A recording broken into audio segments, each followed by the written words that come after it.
there is a teachers' revolt happening all over this blessed, undemocratic country, and I like it. I think it's a good thing. We've seen it in West Virginia, we've seen it in New Jersey, and today we've seen it in Kentucky and Oklahoma. And these are teachers that have been paid criminal wages, in many cases starvation wages, for decades, and now finally they're fighting back. And they have been threatened for a long time that if you fight back, you will not keep your jobs. If you fight back, we're going to bring in the replacements. You remember St. Reagan in the 80s, you know, the airline worker strikers. I'm going to fire you and bring in replacements. Well, that's what the teachers have been up against in many, many places. The school districts, the government have basically told them, if you want to strike, if you want to actually fight for a living wage, then you're going to lose your job. And now they are collectively, it seems, it's spreading across the country, saying, no, we're not going to bow down anymore to your threats. We're not going to bow down anymore to intimidation. And we are not going to have to work as teachers by day, and then drive the school bus to make more money, or have to have part-time jobs to make more money, and fundraise to have to just pay for school supplies, which these states are not paying for. These states, like Kentucky, Oklahoma, they're finding plenty of money to give oil companies subsidies, to give corporations massive tax breaks, to give their donors massive tax breaks. They got plenty of money for all that, but they don't have any money to give teachers a living wage. They don't have any money to give teachers enough school supplies, to pay for new textbooks. No money for that. So let me read you just a little bit here on the teacher strike happening today. Quote, "It really is a wildfire. Teachers go on strike in Oklahoma and Kentucky." So thousands of teachers in Oklahoma and Kentucky walked off the job Monday morning, shutting down school districts as they protested cuts in pay, benefits, and school funding in a movement that has spread rapidly since igniting in West Virginia earlier this year. In Oklahoma City, thousands of protesting teachers ringed the Capitol, chanting, "No funding, no future." Katrina Ruff, a local teacher, carried a sign that read, "Thanks, West Virginia." Quote, "They gave us the guts to stand up for ourselves." The wave of strikes in Republican-dominated states, mainly organized by ordinary teachers on Facebook, has caught lawmakers and sometimes the teachers' own labor unions flat-footed. And the strikes are occurring in states and districts with important midterm races in November, suggesting that thousands of teachers, with their pent-up rage over years of pay freezes and budget cuts, are set to become a powerful political force this fall. Might I add, teachers are predominantly women. So this goes hand in hand with the record number of women candidates we're seeing running in primaries on the Democratic side. The next red state to join the protest movement could be Arizona, where there is an open Senate seat and where thousands of teachers gathered in Phoenix last week to demand a 20% pay raise and more funding for schools. The growing fervor suggests that labor activism has taken on a new grassroots form. Quote, "Our unions have been weakened so much that a lot of teachers don't have faith in them," said Noah Carvelis, an elementary school music teacher in Tolleson, Arizona, outside of Phoenix, and leader of the movement calling itself #RedForEd, after the red t-shirts protesting teachers are wearing across the country. Mr. Carvelis said that younger teachers have been primed for activism by their anger over the election of President Trump, his appointment of Betsy DeVos as education secretary, and even their own students' participation in anti-gun protests after the school shooting in Parkland, Florida, which, if you recall, that bastion of humanity, Rick Santorum, said on CNN, "Hey students, fuck you. Stop your protesting. Stop your rantings for gun control. And just go learn CPR." That's what Rick Santorum, that was the message he had on CNN a week and a half ago. And go figure, CNN welcomed him back a week later for their Sunday morning programming. He was on State of the Union a week after telling students, don't worry about protesting. Don't protest for gun control. Don't protest for your lives. Just learn CPR. Only in America. Only in America. But really, what's really amazing about this is how quickly this is happening. You basically, for years, teachers have been intimidated. I have friends that are teachers, and they were very scared if they strike, they're going to lose their jobs. They're like, oh, we're a dime a dozen. They'll just bring in, substitute teachers who are dying for full-time work. But the teachers are collectively banding together. They're collectively saying, no, no, no, no. If we all stand united, not just in West Virginia, but in New Jersey, now today in Oklahoma, in Kentucky, looking to spread it to Arizona. We're hearing other states are rallying together. This is how progressive grassroots activism takes off, when everyone bandies together, because they can't replace all of you. They can't. And it's not exactly a good look when you're, instead of wanting to pay teachers a living wage. I'm about to play for you an interview I did with a former teacher today who was making such low wages she had to leave the job she loves to go for a job she hates. But this movement is also getting out how out of whack the priorities have been in this state. How Kentucky and Oklahoma and West Virginia, they got money for tax cuts for the rich. They got money for tax cuts for their donors, the governor's donors. They got money for fracking and subsidies to oil companies. They just don't have money to pay the most important positions, in my view, the teachers. So I want to play you an interview with a woman I interviewed just about an hour ago. Her name was, let me make sure I have her name here, doing a lot of things, so bear with me. Her name was Anne Beck. Anne Beck is a former Oklahoma teacher, but she was making such starvation wages, she basically had to quit and go to a job she hates. And she is basically behind the scenes helping with a lot of the coordination and activism with the current teacher strikes. But I thought this was interesting because this is a woman who literally loves her job. On her free time now, even though she's not working as a teacher, goes and volunteers to teach computer programming and things like that. But the interview I had with her is really, really telling. So I want to play it for you. Here we go. I left teaching in 2013, or 2013 was my last year. I was still in schools working as an educational instructional technology coach, and then went to higher ed to teach technology to pre-service teachers, and the higher ed funding in Oklahoma has been slashed just as much as public ed, and lost my job there. And now working for a robotics company that does robotics worldwide, actually. So if I could do it without having to drive all the bus routes or, coach and all those other things like my husband has to do to make a, somewhat of a living, I would do it. But, it's just a teacher, and as a female, those opportunities really aren't really there for female teachers, especially, to get those extra stipends. Obviously, usually a personal question, but for this story, it's important to know, what were you making? What does your husband make as a teacher?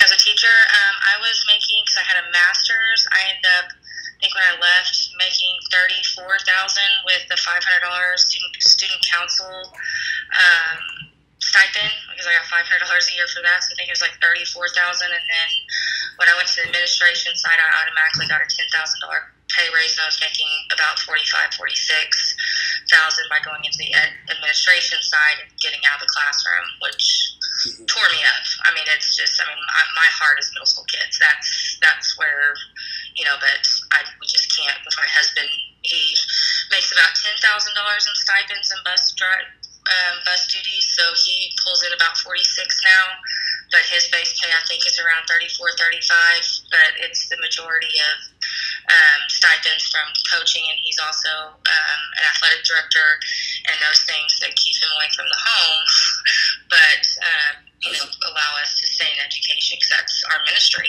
It's a family thing. I was about to say, like, when would you have time to even parent or be with the kids? They go with us. The village has raised our children. I have three. I have an 11-year-old, a 7-year-old, and a 6-year-old. And at the time I had two in daycare, I was working part-time for a charter school company as well as teaching teaching full-time in the classroom as well. I was a part-time virtual teacher, and that's the only way we were able to make it 2012 and 2013, because I got about an extra $10,000 a year from doing teaching part-time on online school. And that's what a lot of our teachers are doing now too, is doing it part-time. And, you know, I don't know what your politics are, but in general, you know, obviously Oklahoma, red state, a lot of these states that pay teachers near starvation wages, they have no problem giving subsidies to oil companies. They have no problem giving massive tax breaks to their donors and corporations, but they don't have enough money to pay teachers, you know, what they deserve. What is your thoughts as far as Oklahoma priorities? Because we do know it's a lot of the money, subsidies to oil companies, and, you know, the same Republican playbook around the country, which is prioritizing corporations and wealthy donors over public sector workers. I think that is still the norm. I mean, I think that's why there's so many people up at the Capitol right now. We got a big portion of our pay raise last week, and we still rallied today and closed school today because the educational funding and the amount of money for our support staff isn't there. We are at, I think and I don't quote, you may have to put a little bit more, I think we're at a 3 to 4% GPT. And we wanted to raise that to 7, and our surrounding states are 14, 15. I mean, the tax breaks for our big oil and gas companies are, so, I mean, they're great. And so, like, there is a lot of funding there that I think we're not tapping. But I think that a lot of us are trying to research that and trying to get to the bottom of that. It's just a lot of it is not put out there for us. I know a hotel tax was going to come through that was going to give us an extra $50 million, and now big corporations, Tom Coburn has came in and said, and now they're not going to fund it with that. There's a lot of it, but again, I think that goes back to the people and through our outlets and what social media, especially our Twitter or Oakland hashtag, has done for us is we're catching up.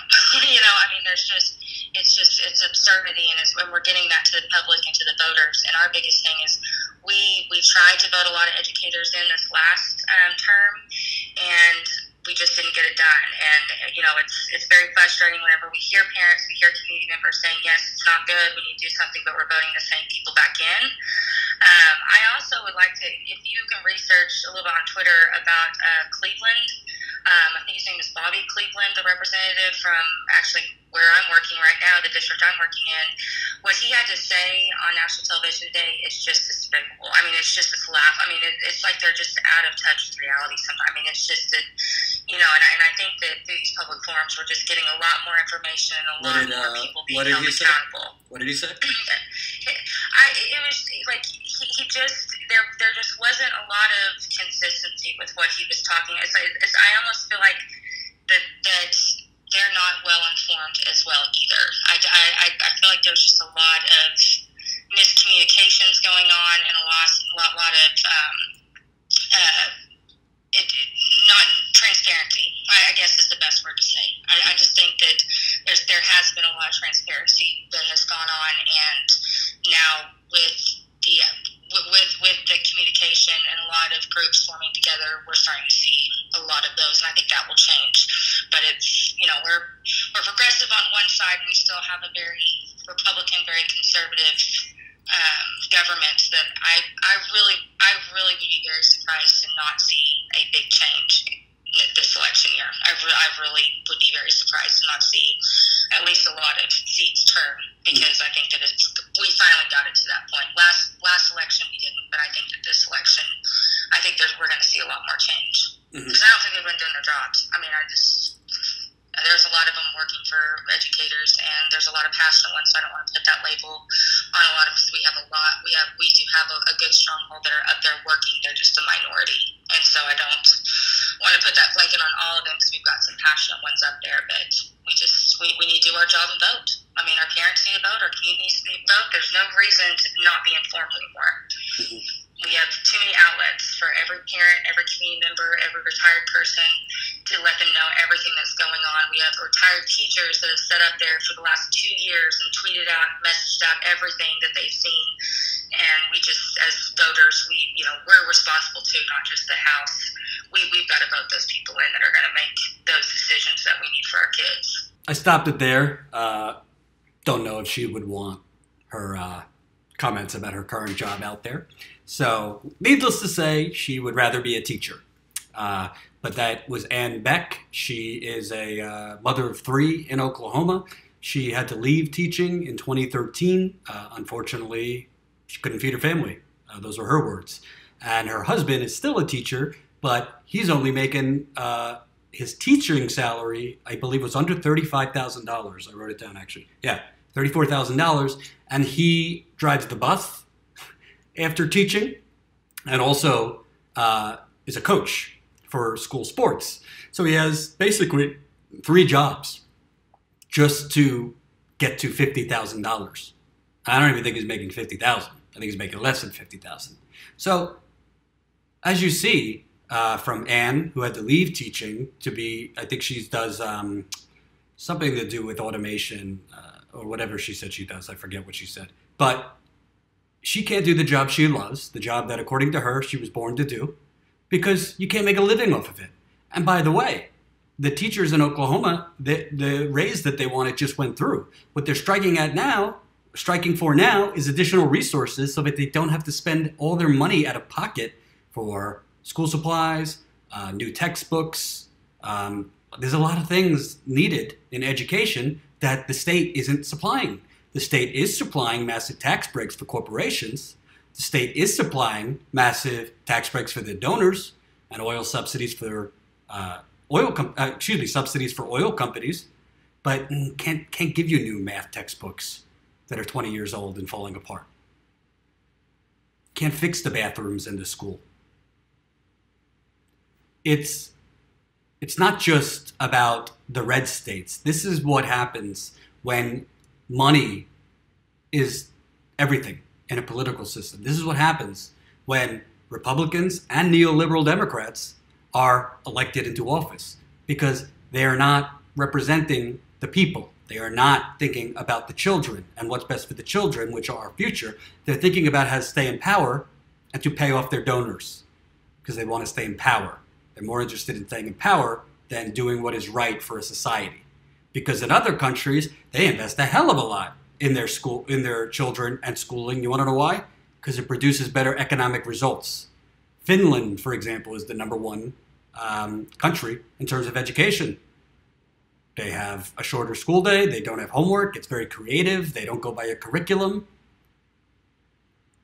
And Michael Moore's movie, Where to Invade Next, shows that they have like a five-star meals for the kids, where a chef comes in.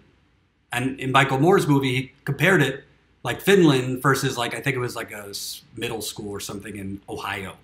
And it looked like they just scraped this sloppy Joe off the friggin' floor compared to the gourmet chef-made food in Finland. So, and what really struck me about speaking to her is she has to leave the job she loves, the job she's good at, for a job she hates, just to feed her kids. But her kids are being probably underserved by people like their father, because their father doesn't have time to do lesson planning, which a lot of times happens at home in off hours. He's working from 7 in the morning to 10 at night, as she said, between 3 different jobs, all to make 50 grand. Meanwhile, Rex Tillerson walks away from ExxonMobil with like a $300 million exit package.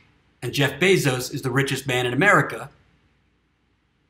And, states are lobbying to get Amazon's second headquarters built in their state.